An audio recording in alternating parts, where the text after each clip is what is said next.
Saint کی standing committee کے اندر ہم نے گفتگو سنی کہ اے بی این نیوز کے اوپر مقدمہ درج کرنے کے حوالے سے، ہمارے بیورو چیف اور دیگر جو شخصیات ہیں ان کے حوالے سے، اور خبر دی کیسے؟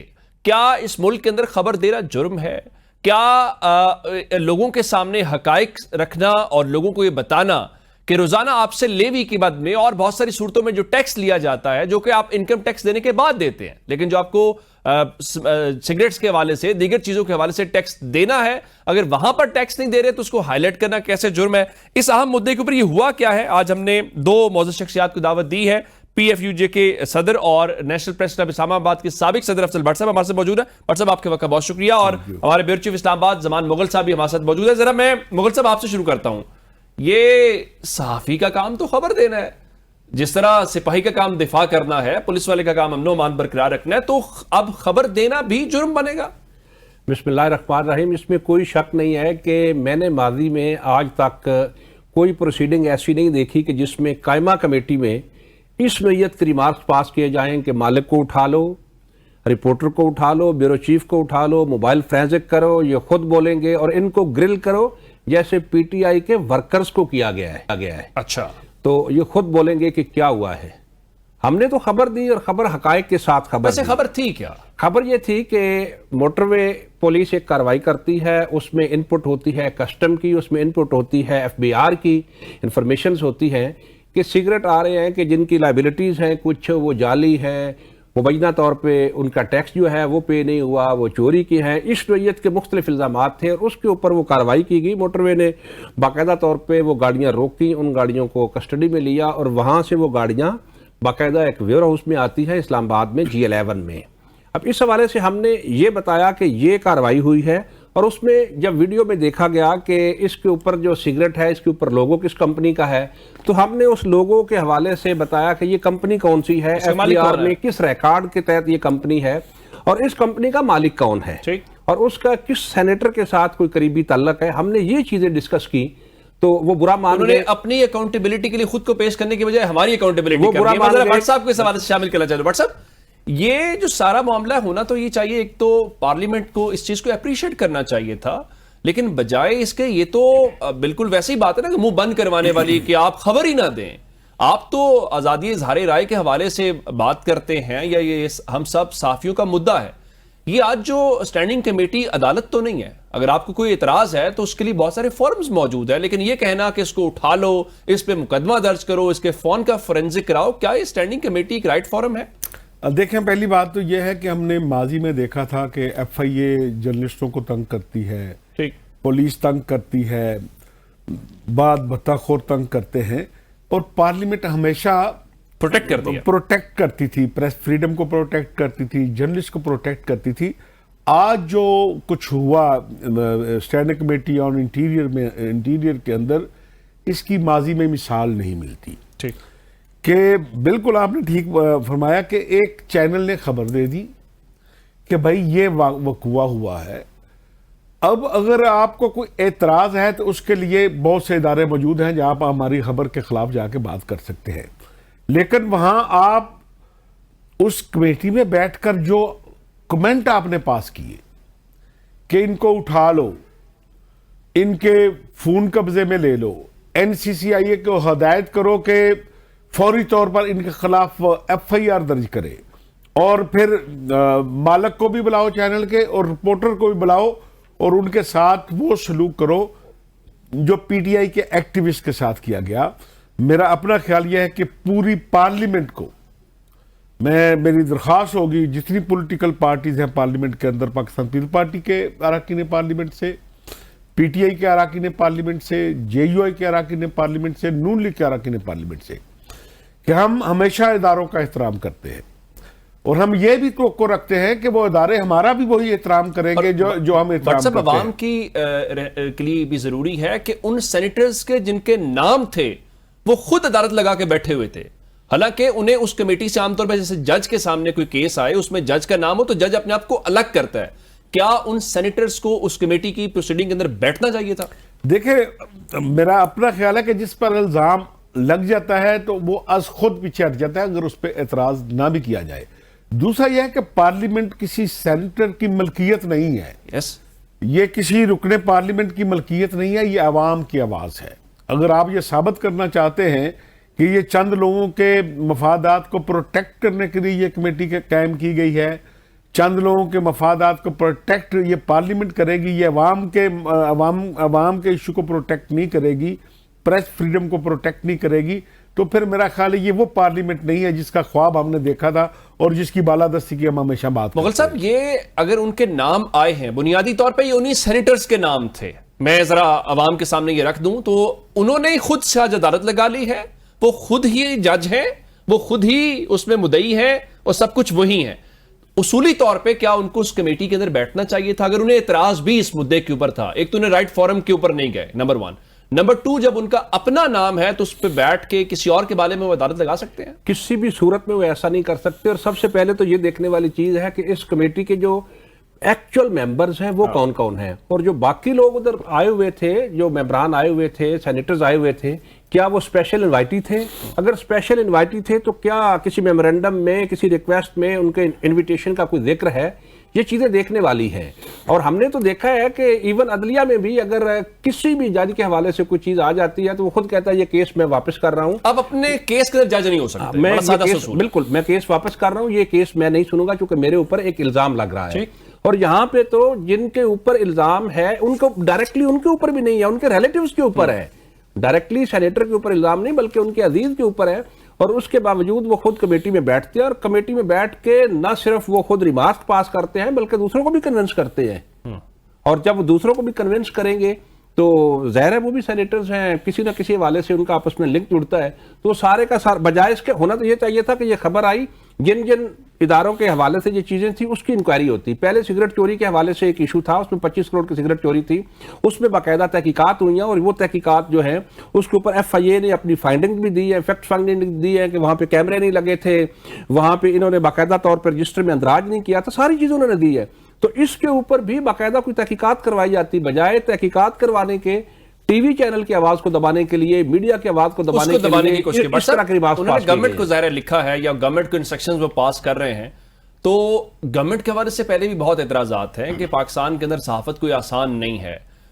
یہ وہی بات ہے، ہم گورنمنٹ سے ہی مطالبہ کریں گے پھر، اور انہی سے ہم بات کریں گے، تو گورنمنٹ سے کیا آپ اس کے اوپر ظاہر ہے کہ اس میں جو بھی اکابرین ان کے دیکھیں، ہر کمیٹی کا ایک دائرہ اختیار ہے، ہر ادارے کا اپنا ایک دائرہ اختیار ہے، کیا وہ اپنے دائرہ اختیار سے تجاوز کرنا چاہیے انہیں؟